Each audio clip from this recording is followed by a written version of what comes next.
على رسوله الكريم أما بعد فأعوذ بالله من الشيطان الرجيم بسم الله الرحمن الرحيم ولو شاء ربك لجعل الناس أمة واحدة ولا يزالون مختلفين إلا من رحم ربك ولذلك خلقهم وتمت كلمة ربك لأملأن جهنم من الجنة والناس أجمعين۔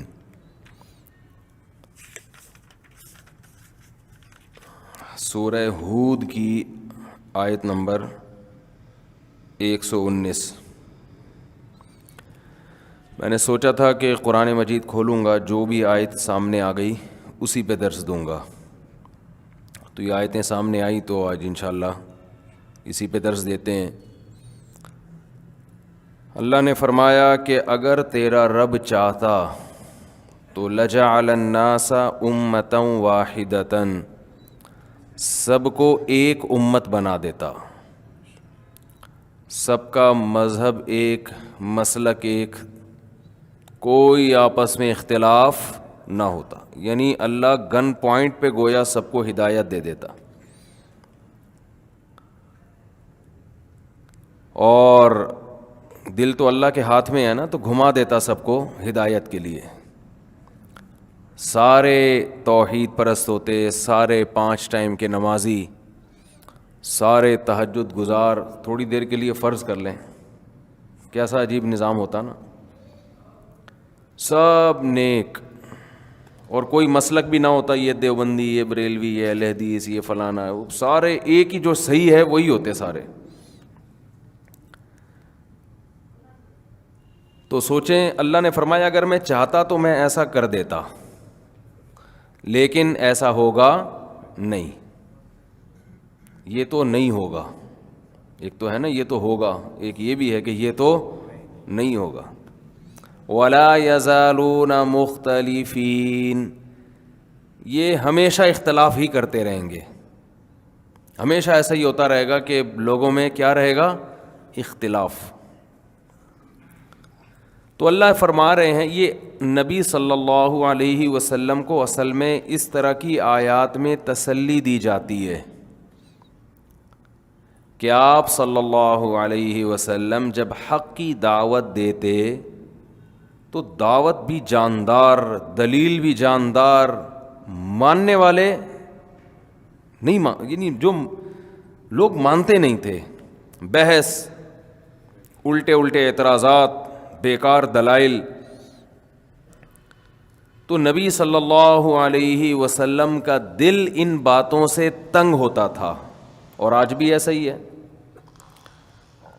جو حق کی بات کرتا ہے نا، اس کی مخالفت بھی اسی طرح سے ہوتی ہے، لوگ مانتے نہیں ہیں، لوگ چاہتے ہیں ہم سے ہمارے مزاج کے حساب سے بات کی جائے۔ تبھی میں جب بھی 4 پہ بات کرتا ہوں نا، لوگ بہت غصے آ جاتے ہیں، کیا 4 شادیاں لے کے بیٹھ جاتا ہے۔ وجہ اس کی ہے کہ نہ ہم نے کرنی ہے، نہ اپنے داماد کو کرنے دینی ہے، نہ اپنے بیٹے کو کرنے دینی ہے، نہ اپنی بیٹیوں پہ سوکن لانے دینی ہے، نہ خود اپنی زندگی کا مزہ خراب کر کے سوکن لانی ہے، اور اپنی خود بھی تو ٹینشن میں آتا ہے نا، 2 ہوں گی تو پاگل ہو جائے گا۔ تو اب وہ کہتے ہیں کیا مفتی صاحب ہر بیان میں مثالیں بھی یہی 4 شادیوں کی دیں گے، ٹاپک نہیں بھی ہوتا تو مثال ان کے پاس یہی ہوتی ہے۔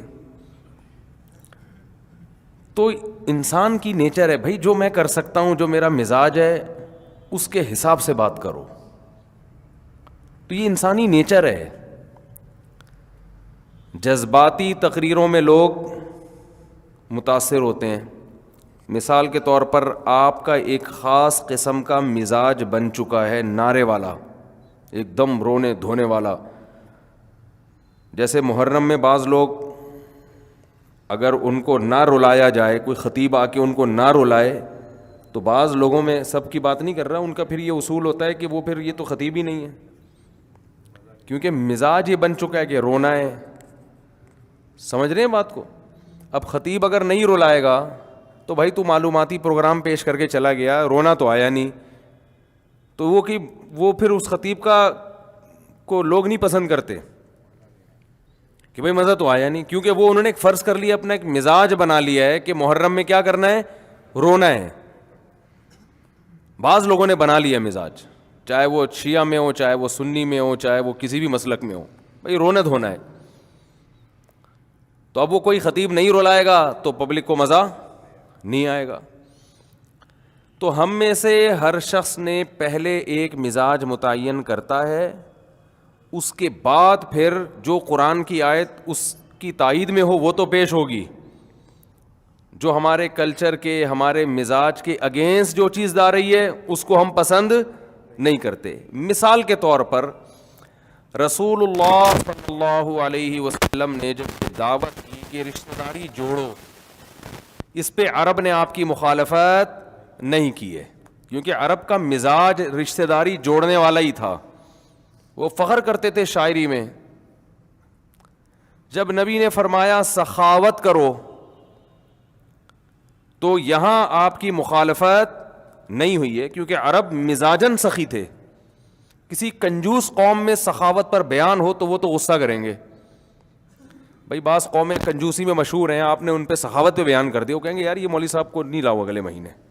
آپ کفایت شعاری پہ بیان کریں گے, وہ کہیں گے زبردست مولانا صاحب, زبردست خاندانی بیان کیا ہے. میرا خیال ہے بات سمجھانا تھوڑا سا مشکل تو نہیں ہے نا. بھائی آپ اس میں بیان کریں کفایت شعاری پر. کنجوسی کو لیبل اچھا لگا دیں, کیا نام دے دیں کنجوسی کو, کفایت شعاری, کہ تمیز سے پیسہ خرچ کرنا ہے. یعنی ہو وہ کنجوسی لیکن اس کو آپ نام یہ دیں کہ آج پیسہ بچائیں تاکہ کل کام آئیں. یہ پاگلوں کی طرح اڑانا اور یہ غریبوں پہ خرچ کر دینا تو خود غریب ہو جاؤ گے, کل بچے مر جائیں گے, یتیم ہو جائیں ایسے. یعنی کنجوسی پہ لیبل اچھا لگا کے آپ اس کو کفایت شعاری اور قناعت اور دور اندیشی اور پلاننگ اور ان سب اچھے اچھے لیبل لگا کے آپ بیان کریں گے تو کنجوسوں میں آپ کا بیان بہت زیادہ ہٹ ہوگا. وجہ کیا ہے کہ ان کا ایک کلچر ہے بھائی, وہ جیسے میں نے بیان کیا نا جب کہ ذاتی مکان کوئی بنیادی ضرورت میں داخل نہیں ہے. میرا یہ کئی دفعہ بیان ہو چکا, اللہ نے بہت پیسہ دیا ہے کہ جب آپ کا کپڑا بھی اچھا ہو گیا, گاڑی بھی اچھی ہو گئی, لباس بھی, خوراک بھی, سارے تعلیم بھی ہو گئی, پھر اگر بہت پیسے پھر بھی بچ رہے, صدقہ خیرات بھی ہو گیا, تو چلو آخر میں ایک ذاتی مکان بھی ہو جائے, یہ لاسٹ میں رکھو. اس پہ لوگوں کے اتنے میں نے دلائل بھی دیے, دلائل سے سمجھایا بھی, قرآن و سنت کے دلائل, عقل کے دلائل, لیکن لوگوں کے زیادہ تر کمنٹ نیگیٹو ہوتے ہیں. ابے یہ بیوقوف بنا رہے, اپنا گھر تو کیا ہوتا ہے, اپنا ہی ہوتا ہے. وجہ کیا ہے کہ ایک مزاج بن چکا ہے کہ معاشرے میں عزت اس کی ہوتی ہے جس کا ذاتی گھر ہو. ذاتی گھر نہیں ہے تو دو پیسے کا آدمی نہیں سمجھا جاتا. وہ کیا خیال ہے بھائی, یار یہ ہے کیا, تیرا کرائے کے بھی تو رہتا ہے, تو باتیں کر رہے ہیں ہمارے سامنے. تو مزاج چونکہ بن چکا ہے لہذا ذاتی گھر کے خلاف بیان لوگوں کو پسند نہیں ہے. تو مسئلہ بہت بڑا, میں بار بار یہی عرض کرتا ہوں کہ اپنے مزاج کو جب تک تبدیل نہیں کرو گے نا, نہ تو سکون ملے گا, نہ اللہ راضی ہوگا, اور نہ اسلام کے جو فائدے دنیاوی اسلام تو اتنا زبردست مذہب ہے کہ آخرت تو بعد میں, دنیا پہلے بنا دیتا ہے. تبھی تو حدیث میں آتا ہے ذاق طعم الایمان من رضی باللہ ربا وبالاسلام دینا وبمحمد صلی اللہ علیہ وسلم نبیا. وہ شخص اسلام کا ذائقہ چکھ لے گا. ذائقہ کہتے ہیں ٹیسٹ. اسلام کا جو ٹیسٹ ہے نا وہ وہی محسوس کر سکتا ہے جو اس پر راضی ہو جائے کہ اللہ میرا رب ہے, میرا مذہب اسلام ہے اور میرے نبی پیغمبر محمد صلی اللہ علیہ وسلم ہے. یعنی راضی ہو جائے, صرف ایمان نہ لے کر آئے. راضی کا مطلب بھائی اب جو یہ کہیں گے میں اس پہ خوش ہوں, میری اپنی نہیں چلے گی. تو آپ صلی اللہ علیہ وسلم نے فرمایا اسے اسلام کا باقاعدہ ٹیسٹ کہتے ہیں مزے کی چیز کو. یعنی یہاں ٹیسٹ سے مراد ہے ذائقہ, جو لذت والا ذائقہ ہوتا ہے. کیسے کہتے ہیں ذرا ذرا ذائقہ چیک کرنا, چرس کا تھوڑی کوئی کہتے ہیں اس کا ذائقہ چیک کر کے بتاؤ.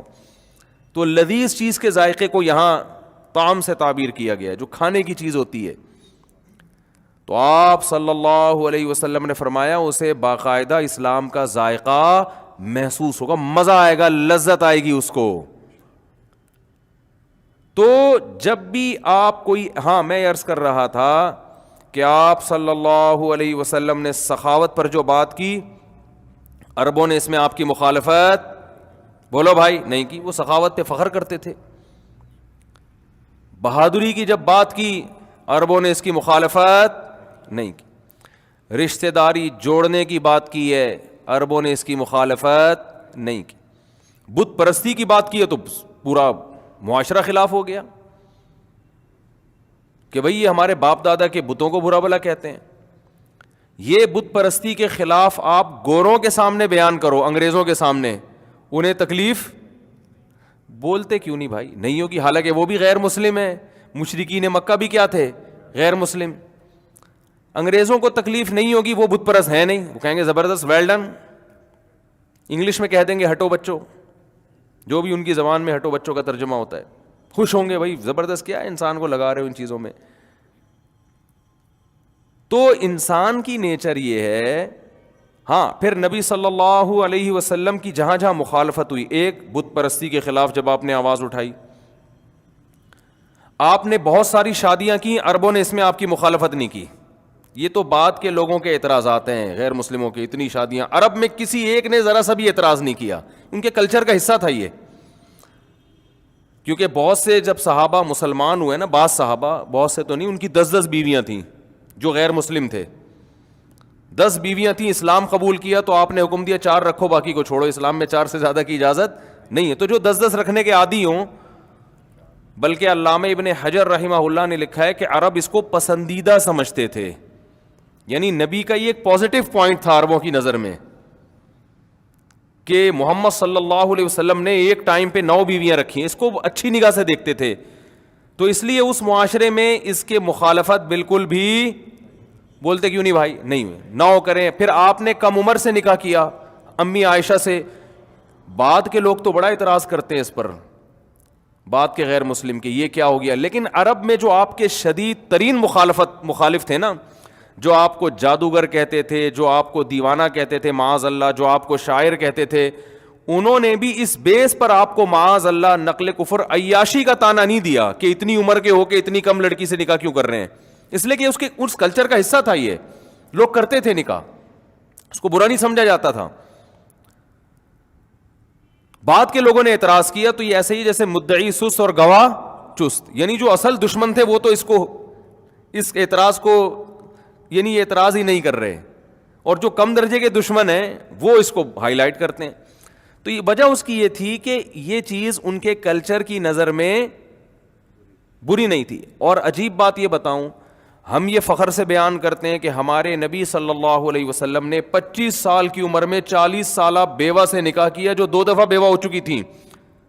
تو یہ قابل فخر ہے اور تعریف کرتے ہیں. لیکن عرب اس پہ تعریف بھی نہیں کرتے تھے, اس لیے کہ یہ بھی ان کے کلچر کا حصہ تھا. نہیں یار, میرا خیال ہے بات سمجھ میں, یہ بھی ان کے کلچر کا. کم عمر کا نکاح بڑی عمر کی عورت سے, بیوہ سے, وہ کہتے ہیں یہ تو ہوتا ہے, کوئی مسئلہ نہیں ہے. اب کیوں ہوتا تھا ایک الگ ٹاپک ہے, لیکن یہ بھی اس کلچر کا ایک حصہ تھا کہ نوجوان نکاح کر لیتا تھا بڑی عمر کی بیوہ عورت سے. اس کو معیوب نہیں سمجھا جاتا تھا کہ بھائی جو بھی آپس کی انڈرسٹینڈنگ سے کسی کا بھی کسی سے نکاح ہو سکی. تو ہمارے یہاں ہندوؤں میں رہ کے نا بہت ہم لوگوں نے اس معاملے میں تنگیاں پیدا کر کر کے اتنی امیج اور اتنا قد اور اس قوم کو, اور یہ جو ہمارے اپنے مسائل ہیں ان کے نہیں تھے یہ مسائل. جہاں جس کو سمجھ میں آ رہا ہے کر لے, کوئی گورنمنٹ کی طرف سے پابندی نہیں ہے. عرب کا پہلے سے ہی زنا کو برا سمجھتے تھے, لہذا قرآن میں جب زنا کی برائی آئی ہے تو اس پہ عربوں نے آپ کی مخالفت نہیں کی, بلکہ یہ چیز نبی کے سچے نبی ہونے کی علامت سمجھی جاتی تھی. تبھی حضرت جعفر طیار رضی اللہ تعالیٰ عنہ جو تقریر کی نا, اس میں نبی کے اوصاف بیان کیے. اس میں یہ بتایا کہ رشتہ داری جوڑنے کا حکم دیتے ہیں, مردار کھانے سے منع کرتے ہیں. عرب مردار کھاتے تو تھے مگر اس کو کوئی اچھا عمل نہیں سمجھتے تھے. جیسے چرس تو پیتے ہیں مگر ان کو پتا ہوتا ہے کوئی پینے کی چیز نہیں ہے. تو اتنی شادیاں نبی نے کی, عربوں نے اس کو برا نہیں سمجھا کیونکہ ان کے کلچر کا حصہ. مگر ایک شادی اپنی پھوپھی زاد بہن سے کر رہے ہیں جو منہ بولے بیٹے کی بیوی تھی اور طلاق ہوئی تھی, اس پہ پورا قریش اٹھ گیا آپ کے خلاف. منہ بولے بیٹے زید ابن حارثہ, ان کی زوجہ حضرت زینب, حضرت زید نے حضرت زینب کو طلاق دی. تو یہ منہ بولے بیٹے یعنی لے پالک بیٹا ہے. منہ بولا کا مطلب لوگ بچہ اڈاپٹ کرتے ہیں نا, پالتے ہیں. تو آپ صلی اللہ علیہ وسلم نے حضرت زید کو بچپن سے پالا اور اپنا بیٹا کہا کرتے تھے ان کو. تو ان کی زوجہ کو جب طلاق ہوئی ہے تو آپ نے ان سے نکاح کر لیا. اس پہ عرب نے ایک طوفان کھڑا کر دیا. کیوں؟ اس چیز کو ان کا کلچر قبول. بولو نا کیا ہو گیا بھائی؟ یہ میں واقعات نہیں سنا رہا, میں اپنی قوم پہ فٹ کر رہا ہوں. آج بھی مارکیٹ میں یہی چل رہا ہے, مسلمانوں میں یہ چل رہا ہے. غیر مسلم کو تو آپ نہ روئیں, وہ تو مانتا ہی نہیں اسلام کو. جو مانتے ہیں نا ان کو بھی وہ والا اسلام چاہیے جو ان کے گھر میں چل رہا ہے, جو ان کا مزاج جس کو مانتا ہے. اگر اس کے ہٹس کے کوئی بات کرو گے, لوگ مولوی کو ہٹاؤ یہاں سے, بھگاؤ یہاں سے, یہ پتہ نہیں کیا بیان کر رہا ہے. تو ایک طرف 9 شادیاں برداشت ہو رہی ہیں, 11 شادیاں, اس پہ کوئی اعتراض نہیں. 50 سال کی عمر میں 9 سال کی بچی لڑکی سے نکاح ہو رہا ہے جو بالغ ہو چکی تھیں. ہمارے عرف کے لحاظ سے تو وہ بچی ہی سمجھی جاتی ہیں نا, لیکن امی عائشہ 9 سال میں بالغ ہو گئی تھی, اور لڑکی 9 سال میں بالغ ہو سکتی ہے. لیکن 9 سال میں اگر لڑکی بالغ ہو بھی جائے تو ہمارے عرف میں 50 سال کا نکاح 9 سال سے ہو تو ایک طوفان کھڑا ہو جائے گا کہ نہیں ہو جائے گا. لیکن عرب اس پہ بھی اعتراض نہیں کر رہے, آپ کی 11 شادیوں پہ بھی اعتراض نہیں کر رہے, 40 سالہ بیوہ سے نکاح کو اپریشیٹ بھی نہیں کر رہے. کلچر کا حصہ ہے. جہاں آپ نے اپنی منہ بولے بیٹے کی بیوی سے نکاح کیا, پورا عرب آپ کے خلاف کھڑا ہو گیا. اتنے اعتراضات کہ یہ تو اپنی بہو سے شادی کر رہے ہیں. کیونکہ عرب میں جو جس کو بیٹا بنا لیا جاتا تھا اس کو حقیقت میں بیٹا سمجھا جانا شروع کر دیتے تھے, اور کہتے تھے اس کی بیوی اب بہو بن گئی ہے. بہو سے طلاق کے بعد بھی نکاح نہیں ہو سکتا اسلام میں نا. آپ کا بیٹا اگر اپنی بیوی کو طلاق دے دیتا ہے تو بھی آپ اس سے شادی نہیں کر سکتے. اس پہ اتنا پروپیگنڈا ہوا ہے کہ آپ صلی اللہ علیہ وسلم خوف زدہ ہو گئے, اور آپ کا ارادہ ہوا کہ میں یہ نکاح نہیں کرتا, کیونکہ بہت زیادہ گویا کہ بدنامی ہو رہی ہے. یعنی اس عمل کو بدنامی سمجھا جا رہا تھا. نبی کی تو بدنامی نہیں ہو سکتی, لیکن وہ سمجھ رہے تھے کہ اس میں بدنامی ہے. تو آپ نے یہاں تک ارادہ کیا کہ میں یہ نکاح نہیں کرتا, کیونکہ فرض تو نہیں ہے نا بھائی, کوئی فرض تھوڑی ہے, لیکن اللہ نے آپ پہ فرض کر دیا, فرمایا آپ کو کرنا پڑے گا. اس لیے کہ آج اگر ان کے ساتھ کمپرومائز کر لیا نا تو لوگ یہ سمجھیں گے کہ جو حقیقی بیٹا اور منہ بولے بیٹے میں کوئی فرق نہیں ہوتا. تو ان کو چھوڑ دیں اپنے حال پہ. جہاں بت پرستی کی آپ نے مخالفت کی ہے, اور جہاں بہت ساری چیزوں میں آپ نے ان کی مخالفت کی ہے, تو یہ ان کو جو عقل مند ہوں گے نا وہ اپنا مزاج تبدیل کر دیں گے دلیل کو دیکھ کر. تو قرآن نے دلیل یہ دی ہے کہ جس کو تم بیٹا بنا لیتے ہو وہ حقیقت میں بنتا نہیں ہے, تو اس کی بیوی تمہاری بہو کہاں سے ہو گئی؟ یہ تو بالکل 2 اور 2 4 کی طرح ہے نا. تو جو عقل مند ہوگا, جو حق کا متلاشی ہوگا, اس کی 2 منٹ میں بات سمجھ میں آ جائے گی. لیکن جو کلچر کا اپنے اوپر اس نے ایک لبادہ اوڑا ہوا ہے, اس کو پولیس بھی بات نہیں سمجھا سکتی. تو وہ چیختے رہے, چلاتے رہے, اپنی بہو سے نکاح کر لیا, اپنی بہو سے نکاح کر لیا, اپنی بہو سے نکاح کر لیا. اور نبی صلی اللہ علیہ وسلم تو بشر تھے. بہرحال آپ اس دباؤ میں آئے تو اللہ فرماتے ہیں اتخش الناس, کیا آپ لوگوں سے ڈر رہے ہو؟ واللہ احق ان تخشاہ, اللہ سے ڈرو. زوجنا کہا, اور اللہ نے اپنے نبی سے فرمایا کہ آپ کو نکاح کرنے کی ضرورت نہیں, ہم نے کر دیا ہے, یہ آپ آپشنل نہیں ہے. جتنے بھی نکاح ہیں آپ کی مرضی سے ہوئے ہیں, جتنے بھی نکاح ہوئے ہیں وہ آپ کی مرضی سے ہوئے ہیں, یہ آپ کی مرضی نہیں ہے. ہم نے آسمانوں پہ آپ کا نکاح پڑھا دیا ہے, یہ آپ کے پاس آپشن ہی نہیں ہے نو کا. تو اس سے ہماری کھوپڑی کو ٹھیک کیا جا رہا ہے. اصل میں یہ سارے واقعات جو ہو رہے ہیں نا, قیامت تک آنے والے اہل اسلام کو, اہل ایمان کو اسباق دیے جا رہے ہیں کہ اللہ اپنے حکام کے معاملے میں بہت, اسلام جو ہے نا اپنے حکام کے معاملے بہت حساس ہے. وہ ماحول کی آلودگی قبول بولنا پڑے گا نا. اب بولنے کا جہاں رواج ہے وہاں تو لوگ بولتے ہیں. پنجاب میں بولنے کا رواج ہے, میں جملہ ادھورا چھوڑتا ہوں سارے بول پڑتے ہیں, مجھے ایک دم, تو میں تو پورا مجمع ایک دم بولنے لگتا ہے. میں نے کہا یار یہ تو پائے وائے کھا کے بیٹھے ہوئے ہیں ماشاء اللہ. کراچی میں رواج نہیں ہے تو مزاج کے خلاف بولتے بھی رہو تو نہیں بول رہے ہوتے. تو جملہ مکمل کریں گے نا تو مجھے بولنے میں آسانی ہوتی ہے کہ ماشاء اللہ بیدار مغزی کے ساتھ لوگ بات کو سن رہے ہیں.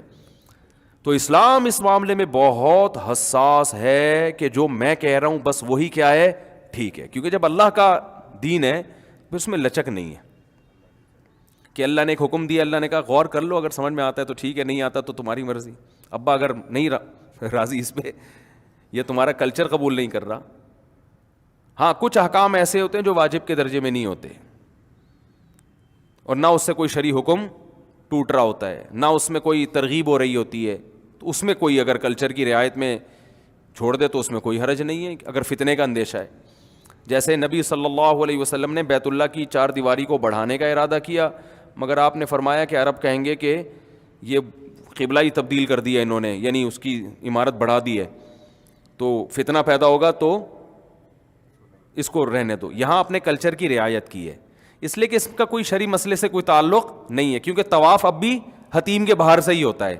تو بیت اللہ 4 دیواری کا نام تو ہے نہیں, بیت اللہ تو نام ہے اس سمت کا, تو اس سمت کی طرف رخ کر کے نماز بھی لوگ پڑھتے ہیں, طواف بھی ہو رہا ہے. یہ ایسے ہی ہے جیسے اگر بیت اللہ حضرت ابراہیم علیہ السلام بہت اونچا بنا کے گئے تھے, عربوں نے اس کی بلندی کو کم کر دیا, اب آپ نے ارادہ کیا دوبارہ اونچا کروں گا تو عرب بگڑ نہ جائیں, تو کوئی بات نہیں, وہیں چھوڑ دیا جائے, زیادہ اونچی عمارت نہ بنائی جائے. تو عمارت تو ڈبل بھی کی جا سکتی ہے, اس سے اوپر بھی لے جایا جا سکتا ہے, کم بھی کی جا سکتی ہے, لمبائی زیادہ بھی کی جا سکتی ہے, کم بھی. اس کا شرعی مسئلے سے کوئی تعلق نہیں ہے, اس سے کوئی حکمت مصلحت کا تعلق نہیں ہے. جبکہ نکاح ایک ایسی چیز ہے کہ کل 10 لوگوں کو ضرورت پڑ سکتی ہے, کہ کسی کو بیٹا بنا لیا, بیوی کو طلاق ہو گئی, تو وہ خام خامے فرض کر کے بیٹھ جائے گا یہ میری محرم ہے, حالانکہ محرم نامحرم کا اسلام کا ایک بنایا ہوا اصول ہے. اسلام اس میں کلچر کی مداخلت پسند نہیں کرتا, ورنہ آج ہر آدمی نے انٹیوں کو اپنی بہن بنا کے دوستی لگائی ہوئی ہے. ایسا ہے کہ نہیں ہے؟ ارے ہم تو بہن کی نگاہ سے دیکھتے, جوان لڑکی ہے آپ کی کلیگ ہے, آپ بیٹی بنا کے اس کو فری ہو رہے ہیں, مسافہ کر رہے ہیں. کل آپ کہہ سکتے تھے کہ بھائی جب نبی جب اپنا بیٹا بنا سکتے ہیں کسی کو, اور منہ بولی بہو بن سکتی ہے, تو ہماری یہ کلیگ ہماری بہن بن گئی ہے, بہن بنا کے فری ہوتے رہو. ظاہر ہے وہ بہن ٹھیک ہے, احتراماً اس کو بہن ہی کہیں, بہن ہی سمجھیں, آپ بول بھی دیا کریں آپ میری بہن ہے, میری بیٹیوں کی طرح ہے, میری بہن کی طرح ہے.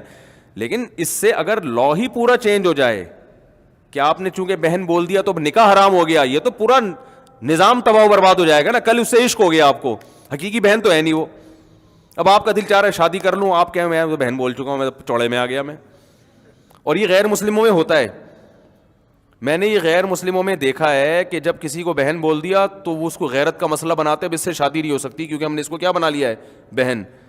تو خام خواہ کی اپنے اوپر کیا ڈال دی, مصیبت. کل دل بھی چاہ رہا ہے شادی کرنے کا تو اب وہ نہیں کرتے. تو اسلام نہیں مانتا اس چیز کو. اسلام کہتا ہے تمہاری حقیقی بہن جو ہے وہ حقیقی ہے, جو نہیں ہے وہ بہن بنانے پر گورنمنٹ کی طرف سے کوئی پابندی نہیں, بنا لو, لیکن نکاح اس سے جائز ہے, پردہ بہرحال اس کا تم سے پردہ فرض ہے. تو احتراماً تو ہو سکتا ہے اور کرنا چاہیے تاکہ یعنی معاشرے میں خیر پھیلے. کوئی بوڑھی عورت کسی جوان کو اپنا بیٹا بنا لیتی ہے تو کوئی, نبی نے بھی تو منہ بولا بیٹا تو بنایا نا, اس پر تھوڑی اللہ نے پابندی لگائی. لیکن اب وہ وراثت میں بھی اس کا حق آنا شروع ہو جائے اور اس سے پردے کے, کیونکہ جب کسی عورت نے آپ کو اپنا بیٹا بنا لیا تو ٹھیک ہے, اچھی بات ہے, یہ جائز ہے, اس میں کوئی حرج نہیں ہے, لیکن وہ منہ بولا بیٹا ہی ہوگا. اب یہ نہیں کہ اس کی دوسری بیٹیوں سے آپ کا پردہ ختم, کہ جب یہ بیٹا ہے وہ بیٹی ہیں تو یہ وہ بہن بن گئی, یہ کیا بن گئے بھائی. تو جہاں شریعت کا حکمتیں فوت ہو رہی ہیں, مصلحتیں فوت ہو رہی ہیں, وہاں اسلام کلچر کو فالو کرنے کی اجازت نہیں دیتا.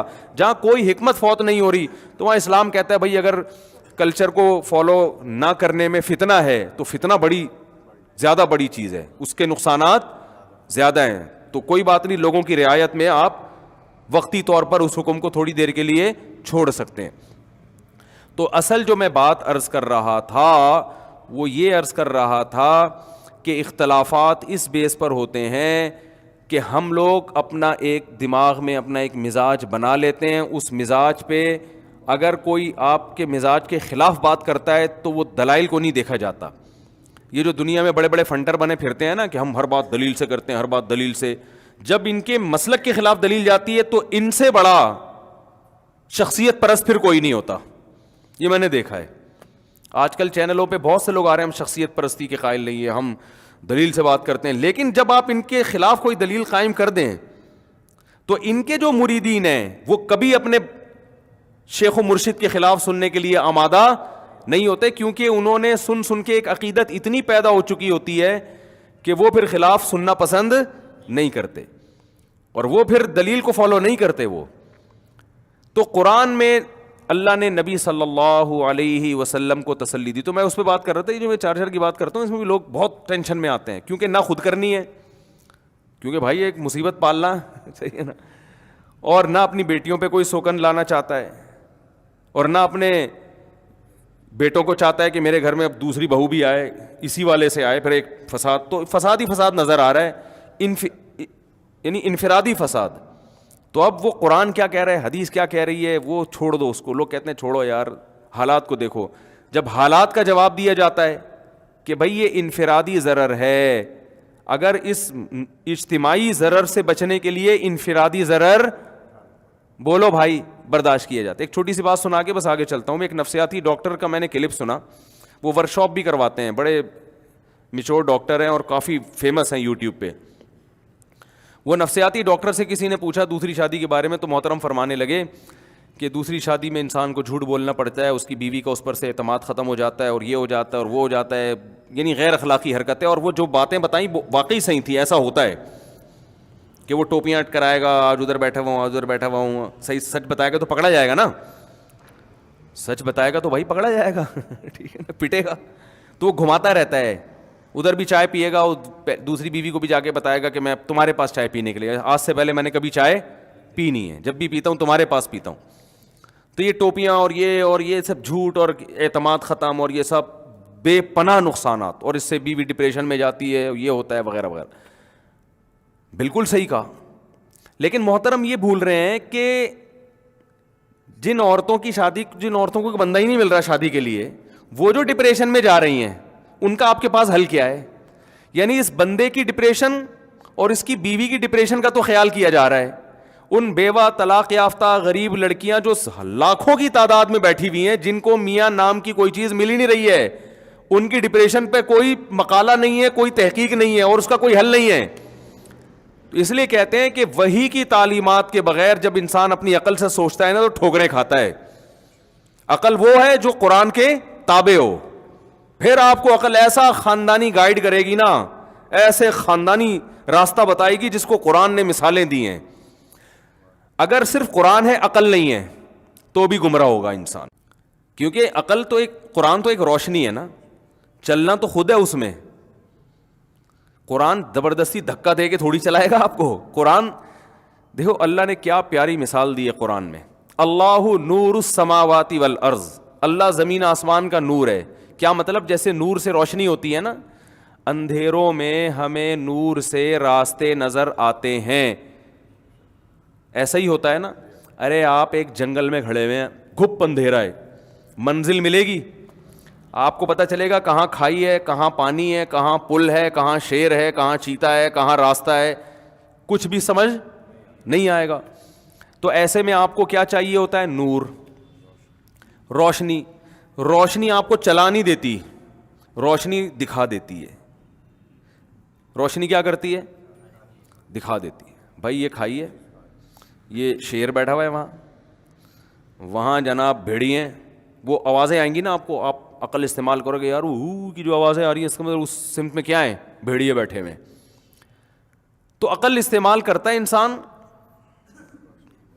اس روشنی کی موجودگی میں اس سے فائدہ اٹھا کے جب عقل استعمال کرے گا تو صحیح سمت میں چلنا شروع. اگر روشنی نہیں ہے, ساری کھوپڑی ہے صرف آپ کے پاس, عقل کھوپڑی کو بھی کہتے ہیں نا, تو کھوپڑی ہے آپ کے پاس, روشنی نہیں ہے, تو خالی کھوپڑی سے راستہ نظر نہیں آئے گا, دھکے کھائے گا وہ. اور اگر روشنی تو ہے مگر کھوپڑی نہیں ہے آپ کے پاس, تھوڑی سی میں ایسے جلدی میں ایسی باتیں کر لیتا ہوں, کھوپڑی ٹھوپڑی کہنا تو عقل ہی چاہیے, اس طرح کی لینگویج استعمال کرنا مناسب نہیں ہے. تو اصل میں جو کچھ الفاظ ہماری زبانوں پہ چڑھ گئے ہیں نا, اب کسی کو لوگ بتاؤ آپ میں عقل نہیں ہے تو اس کی سمجھ میں بات نہیں آتی, آپ اسے بولا آپ کی کھوپڑی ہے ہی نہیں, ٹھیک ہے نا, وہ فوراً سمجھ جاتا ہے. تو یہ الفاظ میری زبان پہ لوگوں سے بات کر کے چڑھ گئے ہیں زبان پہ. تو اب مہذب لیکچر تو اس طرح نہیں ہوتے, وہ تو یہی ہوتے ہیں آپ کے عقل شریف, ٹھیک ہے نا, اور اس طرح کی چیزیں انگلش تھوڑا سا لگا کے وہ چلا دیتے ہیں بات کو. ہم بالکل دیسی زبان استعمال کرتے ہیں. تو روشنی ہے, کھوپڑی نہیں ہے, تو بھی فائدہ نہیں ہے, اس لیے کہ روشنی میں آپ کو سب کچھ نظر آئے گا مگر آپ جج نہیں کر سکتے. جدھر شیروں کی آواز آ رہی ہے آپ اس طرف چلنا شروع ہو گئے, لوگ کہیں گے عقل استعمال کر, اللہ کے بندے ادھر سے دھاڑنے کی آواز آ رہی ہے, مرے گا وہاں پہ. آپ کہہ رہے ہو نہیں, چونکہ روشنی موجود ہے تو اب مجھے عقل استعمال کرنے کی ضرورت نہیں ہے, تو یہ بات درست ہوگی؟ اور اگر اندھیرے یا خالی عقل سے ہی فیصلہ کر رہا ہے کہ راستہ کدھر ہے، بھائی راستہ تو آنکھ سے نظر آتا ہے اور آنکھ روشنی کے بغیر نہیں دیکھتی، اس کے بعد گیس کرنا پڑتا ہے کہ کون سا راستہ صحیح ہے کون سا غلط ہے. تو قرآن نے ایسی خاندانی مثال دی ہے، قرآن نے روشنی کی اہمیت کو بھی بیان کیا اور عقل کی اہمیت کو بھی. جو ملحد لوگ ہیں، مذہب کو اسلام کو نہیں مانتے، وہ عقل ہی کو ویلیو دیتے ہیں، روشنی کی ان کی نظر میں کوئی قدر نہیں ہے. اور جو مذہبی لوگ ہیں مگر صحیح مذہب کو فالو نہیں کرتے، وہ صرف روشنی کی بات کرتے، کھوپڑی استعمال نہیں کرتے وہ. تو قرآن نے بار بار کہا ان فی ذلک لآیات لأولی الالباب، اس میں عقل مندوں کے لیے نشانیاں ہیں. بتایا کہ عبرت حاصل ہوگی، صحیح راستہ نظر آئے گا صرف کن لوگوں کو؟ جو عقل استعمال کرتے ہیں. بغیر عقل کے راستہ نظر نہیں آئے گا. اور روشنی کی ویلیو کو بھی قرآن نے بیان کیا کہ روشنی جو ان کو ملے گی وہ کہاں سے ملے گی؟ اللہ کی طرف سے. اللہ کیسے روشنی دیتے ہیں؟ قرآن کے ذریعے، پیغمبروں کے ذریعے. گمراہی کے اندھیروں میں آپ کھڑے ہوئے ہو اور قرآن اور سنت کے ذریعے آپ کو اس میں روشنی مل رہی ہے. گمراہی کو اندھیروں سے تعبیر کیا ہے اور اللہ اپنے کلام کو کس سے تعبیر کرتا ہے؟ روشنی سے. تبھی قرآن نے کہا اللہ نور السماوات والارض. یہ مثال بڑی خاندانی ہے، میں کئی بیانات میں دے چکا ہوں، اگرچہ ٹاپک نہیں ہے مگر میں تھوڑا سا جلدی سے اس مثال کو بیان لازمی کروں گا. مثال ہے بڑی زبردست. اللہ نے فرمایا اللہ کی مثال جو ہے نا، اللہ آسمانوں اور زمین کا نور ہے. نور کا مطلب روشنی دینے والا ہے، اس مجازن اس کو اس لحاظ سے نور کہا گیا ہے. کیسے روشنی دیتا ہے؟ مثل نورہ کمشکات فیہا مصباح. اس کے نور کی مثال اس چراغ کی ہے جو طاقچے میں رکھا ہوا ہو. دیکھیں جس زمانے میں یہ مثال نازل ہو رہی ہے نا، اس زمانے میں یہ سرچ لائٹیں، بلب، ٹیوب لائٹیں یہ نہیں تھیں. اس زمانے میں آپ اگر اندھیروں میں ہو تو آپ کو روشنی کے لیے یا تو موم بتی چاہیے یا چراغ چاہیے یا جگنو چاہیے، یہی ہوتا ہے نا. تو چراغ اس وقت سب سے بہترین ذریعہ تھا روشنی حاصل کرنے کا. تو اللہ فرماتے ہیں جیسے اندھیروں میں کوئی کھڑا ہوا ہو اور اسے چراغ مل جائے تو کتنا خوش ہوگا وہ. تو اللہ فرماتے ہیں لیکن اللہ کی مثال عام چراغ ہی نہیں ہے، کیونکہ چراغ مٹی کے تیل سے بھی جلائے جاتے ہیں. ایسے بھی چراغ ہوتے ہیں کہ ہوا کے جھونکوں کی وجہ سے بار بار ٹمٹماتا رہتا ہے، وہ آپ کو دیکھنے میں مشکل ہوتی ہے. پھر اس کی چراغ کی روشنی میں جو آگ جلتی ہے اس میں دھواں بھی ہوتا ہے، اس سے بھی انسان ڈسٹرب ہوتا ہے، بدبو آتی ہے اس دھوئیں کی. سمجھ میں نہیں آ رہی میرا خیال ہے بات. پھر چراغ میں آپ نے بہت اچھا تیل بھی ڈال دیا، یعنی اچھا کا مطلب مٹی کا تیل یا پٹرول ڈال دیا آپ نے اس میں، تو اس میں اس بات کا خطرہ موجود ہوتا ہے یہ کوالٹی وائز اچھا نہ ہو. جیسے پراٹھے جو ہوٹلوں کے ہم صبح کھاتے ہیں، اب وہ گھی بھی ہے تو پتہ نہیں کہ کہاں سے گھی لیا ہے ٹھیک ہے نا. میں تو سوچ رہا ہوں دیسی گھی کے ڈبے اپنی جیب میں لے کے جایا کروں. ہوٹل والے سے بولے یار اس میں تو مجھے پراٹھا بنا کے دے دے، تو اپنے ساتھ لے جایا کرو ساری چیزیں. آج کل کوئی بھروسہ نہیں ہے یار، یہ کیا گھی، کون سا قسم کا گھی ہے، کیا کھلا رہے ہیں. خیر، تو اللہ فرماتے ہیں کہ میں جو ہدایت دیتا ہوں نا، تو اس کی مثال جو قرآن ہے اس کی مثال ایسے ہے جیسے آپ ایک اندھیرے جنگل میں کھڑے ہو، کوئی روشنی کا انتظام نہیں ہے، لیکن اس میں ایک ایسا چراغ مل گیا. تو مثل نورہ کمشکات، اللہ فرماتے ہیں میرے نور کی مثال ایک طاقچے کی طرح ہے. کیونکہ جب دیوار میں طاقچے ہوتے ہیں نا، اس میں جو چراغ ہوتا ہے وہ ہوا سے بچتا ہے، وہ چاروں طرف سے ہوا کے جھونکے اسے بجھاتے نہیں ہیں، اس کی روشنی کو کم نہیں کرتے، بار بار ڈم نہیں کرتے. تو ایک محفوظ جگہ پہ ہے. فیہا مصباح، جس میں چراغ رکھا ہوا ہے. المصباح فی زجاجہ، اور وہ چراغ بھی ایک خوبصورت شیشے کے برتن میں ہے، کیونکہ جو آئینہ ہے نا شیشہ، وہ اور روشنی کو ریفلیکٹ کرتا ہے اور پھیلاتا ہے، وہ روشنی کو چمکاتا ہے. اور الزجاجۃ کأنہا کوکب دری، جس شیشے میں وہ چراغ رکھا ہوا ہے ایسا خاندانی شیشہ ہے جیسے چمکتا ہوا موتی. جو ہیرا ہے نا، ہیرا، اس میں کیسی لائٹیں نکلتی ہیں، یعنی دیکھنے میں بڑا خوبصورت اٹریکٹیو ہوتا ہے. ہر چراغ اس قابل نہیں ہوتا کہ انسان کا دل اس کی طرف مائل ہو. اور فرمایا کہ یوقد من شجرۃ مبارکۃ، اسے جلایا جاتا ہے ایک ایسے درخت سے جو برکت والا درخت ہے، اس میں اپنی فائدے ہیں. اس برکت والے درخت کا نام ہے زیتونۃ، زیتون کا درخت ہے. لا شرقیۃ ولا غربیہ، اور زیتون کا بھی ناقص تیل نہیں ہے. زیتون کا وہ درخت جو بالکل سیدھا پروان چڑھاؤ، جس پہ بھرپور طرح سے دھوپ لگی ہو، نہ مشرق کی طرف اور نہ مغرب کی طرف جھکا ہوا ہو، کیونکہ پودا جب سیدھا جاتا ہے نا تو دھوپ بھرپور لگتی ہے اس کو، اور اس میں تیل بہت اچھی کوالٹی کا پیدا ہوتا ہے.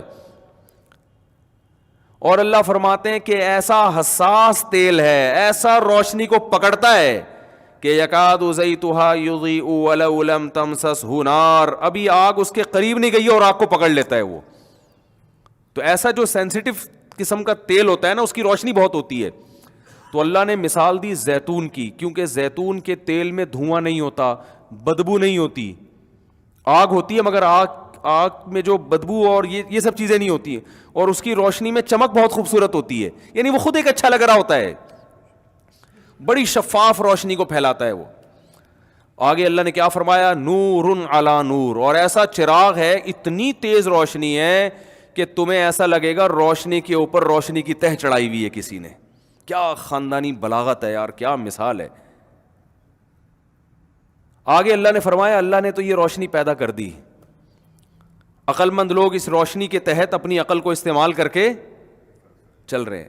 لیکن آگے اللہ نے فرمایا وَمَن لَّمْ يَجْعَلِ اللَّهُ لَهُ نُورًا فَمَا لَهُ مِن نُور. کچھ بدبخت ایسے بھی ہیں کہ ایسی خوبصورت روشنی کے باوجود اللہ نے ان کے لیے روشنی پیدا نہیں کی، ان کی بدعمالیوں کی وجہ سے ان کو اندھا کر دیا ہے کہ وہ ایسے چراغ سے بھی فائدہ نہیں اٹھاتے. کیا خاندانی مثال ہے یار. اور آگے اس سے پہلے فرمایا یہدی اللہ لنورہ من یشاء، جس کو چاہتا ہے اس روشنی کی طرف اللہ ہدایت دے دیتا ہے. اور ظاہر ہے اسی کو چاہتا ہے جو خود بھی چاہتا ہو، جس کے دل میں انابت ہو. تو اللہ فرماتے ہیں کہ جس کے دل میں انابت ہوتی ہے، جس کے دل میں جو چاہتا ہے کہ مجھے روشنی ملے، تو اللہ اس کو ہدایت دے دیتا ہے اس روشنی کی طرف. اس کی مثال ایسے جیسے اندھیرے میں چند آدمی کھڑے ہوئے اور بھٹک رہے ہوں کہ یار قدم رکھنا کہاں ہے، آگے کھائی تو نہیں، آگے گیدڑ تو نہیں بیٹھا ہوا، آگے کوئی شکاری تو نہیں ہے، گولی تو نہیں مار دے گا، بھٹک رہے ہوں، کچھ نظر نہ آ رہا ہو. ان میں ایک ہو جو واقعی چاہتا ہو کہ مجھے روشنی مل جائے اور اس کی حقیقت میں جستجو شروع کر دے. وہ کہے یار راستہ چھوڑو، پہلے روشنی تلاش کرو. ارے یار کیا دوں، کیسے مثال سمجھاؤں، مثالوں پہ مثالیں آتی رہتی ہیں. دیکھو 10 آدمی ہیں جنگل میں، خواہش تو ہر ایک کی ہوگی کہ راستہ ملے. کیا خیال ہے؟ خواہش تو کہ بھائی بھٹکنے کو کون پسند کرتا ہے، لیکن ایک اس خواہش کو پورا کرنے کا پراپر طریقہ استعمال کر رہا ہے، اور ایک ادھر ادھر پاؤں اور ہاتھ مار رہا ہے اپنی عقل استعمال کر کے. تو پراپر طریقہ کیا ہے کہ بھائی اس اندھیرے میں جتنے بھی ہاتھ پاؤں چلاؤ کچھ بھی نظر نہیں آئے گا، گرو گے. یہ عقل کا یہاں موقع ہی نہیں ہے عقل استعمال کرنے کا. یہاں سب سے پہلے ہمیں چراغ چاہیے، روشنی چاہیے. تبھی اندھیرے میں سب سے پہلے یار کسی کے پاس لائٹر ہے، کسی کے پاس موبائل میں ٹارچ ہے، یہ ہوتا ہے نا. آپ کہیں جنگل میں اکیلے رہ گئے، 2-4 لوگ آپ کے ساتھ، اور پھنس گئے کہیں، اندھیرا ہو گیا، تو سب سے پہلا سوال ہو بھائی کسی کے پاس لائٹ ہے، ٹارچ ہے، یہ ہوگا یا یہ ہوگا کہ یار تھوڑو کھوپڑی استعمال کرو. اصل عقل ہوتی ہے، عقل سے سب کچھ سمجھ میں آتا ہے. او بھائی عقل ہی خود کہہ رہی ہے کہ یہاں پہلے روشنی کا انتظام ہو، پھر کھوپڑی استعمال کرنا، اس کے بعد مشورہ کریں گے کہاں جانا ہے، پہلے تو روشنی تو کرو. حضرت موسیٰ علیہ السلام جب اپنی زوجہ کو لے کر مدین سے مصر کی طرف آ رہے تھے تو راستے میں راستہ بھول گئے. تو اپنی زوجہ سے کیا کہا؟ اپنی زوجہ سے کہا، وہ کیا قرآن کے بڑے پیارے الفاظ ہیں وہ، کہ فلما وسار بأہلہ آنس من جانب الطور نارا قال لأہلہم کثوا. اپنی زوجہ سے فرمایا یہاں ٹھہرو، انی آنست نارا، مجھے کہیں آگ نظر آ رہی ہے، انی آنست نارا، مجھے آگ نظر آ رہی ہے، میں جا کے یا تو اقتبسو، اس سے شعلہ لے کر آؤں گا، او اجد علی النار ہدا، یعنی اس سے روشنی ہمیں ملے گی، یا وہیں ہو سکتا ہے آگ ہوتی ہے تو وہاں لوگ بھی ہوتے ہیں، وہیں ہمیں کوئی گائیڈنس مل جائے، راستہ پتہ چل جائے کہ کہاں جانا ہے ہم نے. تو انسان جب اندھیروں میں ہوتا ہے تو سب سے پہلے کیا تلاش کرتا ہے؟ بولنے پر گورنمنٹ نے پابندی لگی، روشنی تلاش کرتا ہے، روشنی. تو قرآن کے الفاظ ہیں کہ یہدی اللہ لنورہ، ہاں میں مثال دے رہا تھا، اب 10 آدمی ہیں تو 10 آدمی جو ہے نا وہ اندھیرے میں بھٹک گئے اور مشورہ ہو رہا ہے کیا کرنا چاہیے. 5 ان میں سے کہہ رہے ہیں کہ بس چلو عقل استعمال کرو، کھوپڑی استعمال کرو اور چلنا شروع کرو. وہ 5 کہہ رہے ہیں کہ یار یہ بے وقوفی والا کام ہے، ہمیں سب سے پہلے روشنی کی فکر کرنی چاہیے. تو اللہ نے قرآن میں کیا فرمایا کہ جو چاہتا ہے نا راستہ تلاش کرنے کی صحیح سمت میں چلنا چاہتا ہے، کہ راستہ جو بھی چاہتا ہے اس کو پہلے روشنی کا انتظام چاہیے. تو جو روشنی کی تلاش میں ہوتا ہے یہدی اللہ لنورہ، اللہ اسے اس روشنی کی طرف رہنمائی کر دیتا ہے، کیونکہ یہ ہدایت کی روشنی ہے نا، یہ کوئی حقیقی چراغ تھوڑی ہے. ارے جنگل میں 10 آدمی پھنس گئے، 5 آدمی کہہ رہے ہیں اپنی کھوپڑی استعمال کریں گے، 5 کہہ رہے ہیں نہیں بھائی روشنی. ایک عقل مند کہتا ہے کہ میں 10 کو ٹارچ نہیں دوں گا، جو روشنی مانگے گا اس کو ٹارچ دوں گا. تو عقل مندی کا تقاضا یہی ہے نا کہ یار جو روشنی مانگ رہا ہے اس کو دے دو. ٹارچ ٹوٹل 5 ہیں، 10 ہیں نہیں، تو بھائی جو ٹارچ مانگ رہا ہے اس کو ٹارچ دے دو، جو نہیں مانگ رہا اس کو ایسے ہی رہنے دو. بات آ رہی ہے سمجھ میں کہ نہیں آ رہی ہے؟ تو اللہ نے بھی محدود لوگوں کو جنت میں لے کے جانا ہے. دنیا میں تو سب کو ملے گا جنت محدود، جہنم میں بھی کچھ جائیں گے، کچھ کہاں جائیں گے، جنت میں بھی. تو سب کو ہدایت ملے گی نہیں. تو اللہ کا اصول ہے کہ جو گمراہی کے اندھیروں میں ہو تو جو اس میں روشنی مانگے گا اور چاہے گا کہ مجھے روشنی ملے، اللہ اس کو اس چراغ کی طرف جس کو قرآن کہا جاتا ہے، جس کو اللہ کا کلام کہا جاتا ہے، اس کی طرف اللہ اس کو اس کی رہنمائی کرے گا.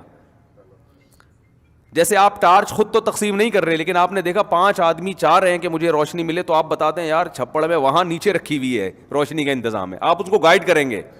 تو جو غیر مسلم چاہتا ہے کہ مجھے ان راستوں میں صحیح روشنی ملے، گائیڈنس ملے، جو چاہتا ہے، تو اللہ فرماتے ہیں ہم اس کے دل میں قرآن کی صداقت ڈال دیتے ہیں، قرآن کی طرف لے آتے ہیں ہم اس کو. جو نہیں چاہتا وہ کہتے ہیں نہیں عقل ہی فیصلہ کرے گی، تو اللہ اسے اندھیروں میں چھوڑ دیتے ہیں. تو ومن لم فرمایا یہدی اللہ لنورہ من یشاء، اللہ اس نور کی طرف جس کی چاہتا ہے رہنمائی، جس کو چاہتا ہے رہنمائی کر دیتا ہے.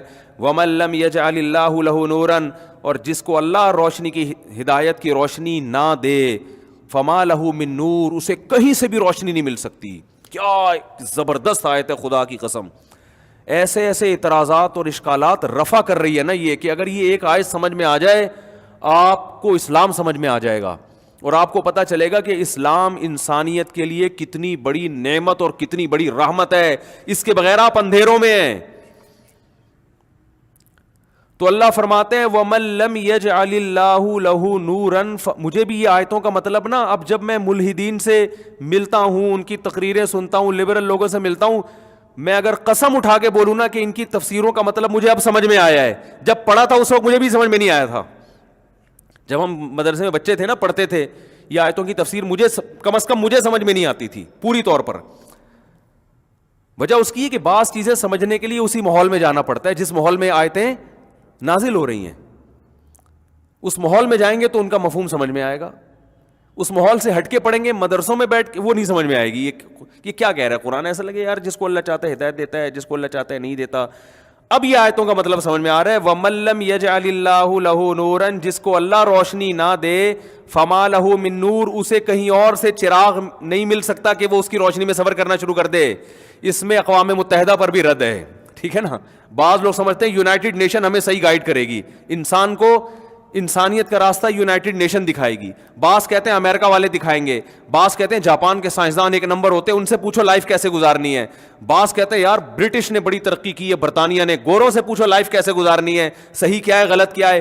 اللہ فرماتے ہیں یہ ہدایت کا راستہ صرف اللہ کے ہاتھ میں ہے. جس کو اللہ نے گائیڈ نہ کیا ہو اس کے پاس من نور کے اندر تنوین بھی تاکید کے لیے، اس کا مطلب ذرا بھی روشنی نہیں ہے اس کے پاس، اور من بھی تاکید کے لیے، اس کا مطلب چراغ تو دور کی بات ہے، ایک جو چھوٹی سی روشنی جگنو کی روشنی ہوتی ہے نا وہ بھی ان کے پاس نہیں ہے، اور تم ان سے پورے سرچنگ لائٹیں مانگ رہے ہو ان سے. صحیح ہے نا، تم ان سے وہ لائٹیں مانگ رہے ہو جو اسٹیڈیم میں لگی ہوتی ہیں رات کے وقت. تم یہ توقع کر کے بیٹھے ہو ہم ان کو فالو کریں گے، ان کے پاس صحیح ہدایت کا راستہ ہے، یہ ہمیں بتائیں گے کہ صحیح کیا ہے اور غلط کیا ہے. تو تم ان سے اتنی توقعات لگا رہے ہو. اللہ فرماتے ہیں ان کے پاس تو ماچس کی تیلی نہیں ہے، اندھیرے میں جلا کے تمہیں دکھا دیں ہے کیا یہ. کاش یہ باتیں سمجھ میں آ جائیں. ان کے پاس جو ہے وہ دنیا ہے. وہ موبائل اچھا بنا لیتے ہیں, لاؤڈ اسپیکر اچھا بنا لیتے ہیں, اور چاند پہ چلے جاتے ہیں, خلائی سیارے. انسان کو انسان بنانے کا راستہ ان کے پاس نہیں ہے. اگر کچھ ہے وہ بھی تم سے لیا انہوں نے, وہ بھی پیغمبروں کی تعلیمات ہیں ان کے پاس, جو پرانی تعلیمات مسخ ہو کے کچھ اس کے آثار باقی بچے ہوئے ہیں. میں سمجھا پا رہا ہوں اپنی بات کہ نہیں سمجھ میں آ رہی؟ تو اللہ فرماتے ہیں وَمَن لَّمْ يَجْعَلِ اللَّهُ لَهُ نُورًا, جس کے لیے اللہ روشنی پیدا نہ کرے, فَمَا لَهُ النور ہوتا تو اس کا مطلب ہوتا اس کے لیے روشنی نہیں ہے. فَمَا لَهُ نُورٌ ہوتا اس کا مطلب اس کے لیے سرے سے کوئی روشنی ہے ہی نہیں. فَمَا لَهُ مِن نُورٍ کا مطلب ہے سرے سے کوئی روشنی کا تصور ہی ممکن نہیں ہے. اتنی سی بھی روشنی نہیں ہے جو جگنو کے پاس ہوتی ہے. تھوڑا بہت راستہ جگنو بھی دکھا دیتا ہے, ماچس کی تیلی جلا کے بھی تھوڑا سا سمجھ میں آ جاتا ہے یار ادھر ٹرن کرنا ہے, ادھر ٹرن نہیں کرنا. اللہ فرماتے ہیں ان کے پاس یہ بھی نہیں ہے.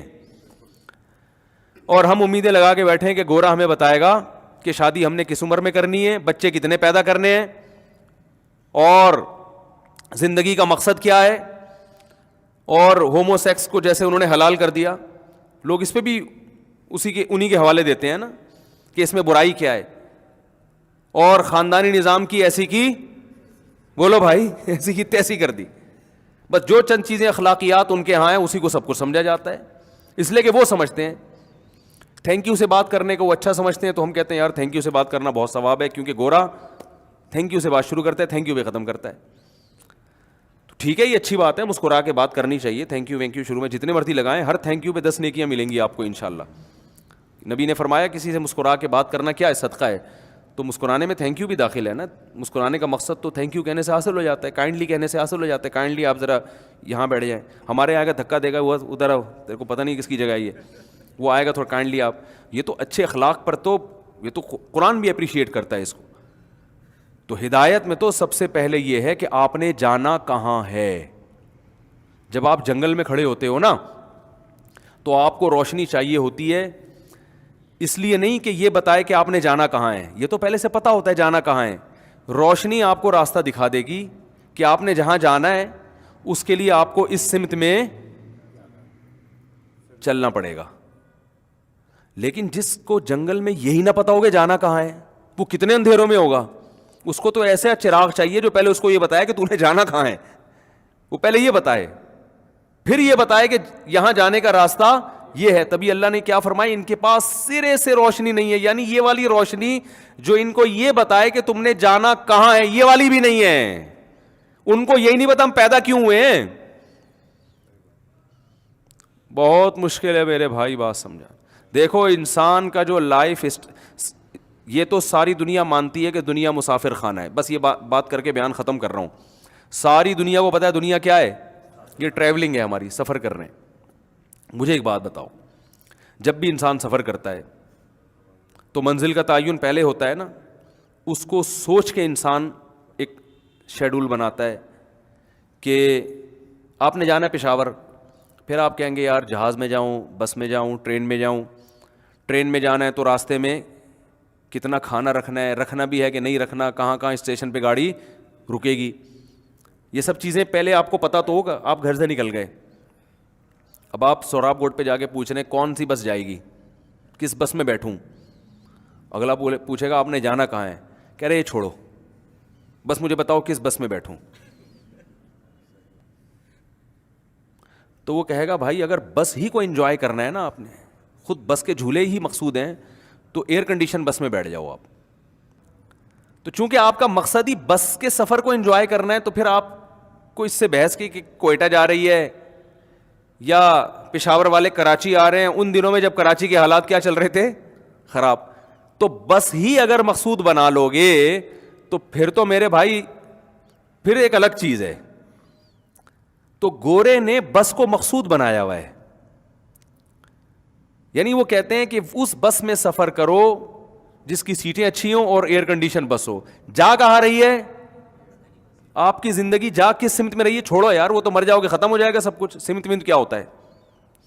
تو لہذا وہ کہتے ہیں پیسہ, جیسے سفر میں انسان کو سہولتیں چاہیے نا, ارے ٹرین میں آپ چڑھ کے بیٹھ گئے, پتہ نہیں جا کہاں رہی ہے, وہ آپ نے کہا چھوڑو جا کہاں رہی ہے, وہ آپ نے ٹکٹ چیکر پوچھ رہا ہے بھائی تجھے کہاں کا ٹکٹ لا کے دوں میں, تو نے تو ٹکٹ نہیں لیا, بتا دے میں تیرے لیے ارینج کر دیتا ہوں, تو جانا کہاں ہے, کہ چھوڑ یار جانا کہاں ہے, تو یہ بتا لسی ٹائم پہ ملے گی, چائے ٹائم پہ ملے گی, اے سی چل رہا ہے ٹرین کا, تو وہ کہے گا اس کا مقصد, تمہارا مقصد ہی سفر ہے, تم سفر ہی کو انجوائے کر رہے ہو, تو پھر جس میں بھی جاؤ جا کے بیٹھ جاؤ.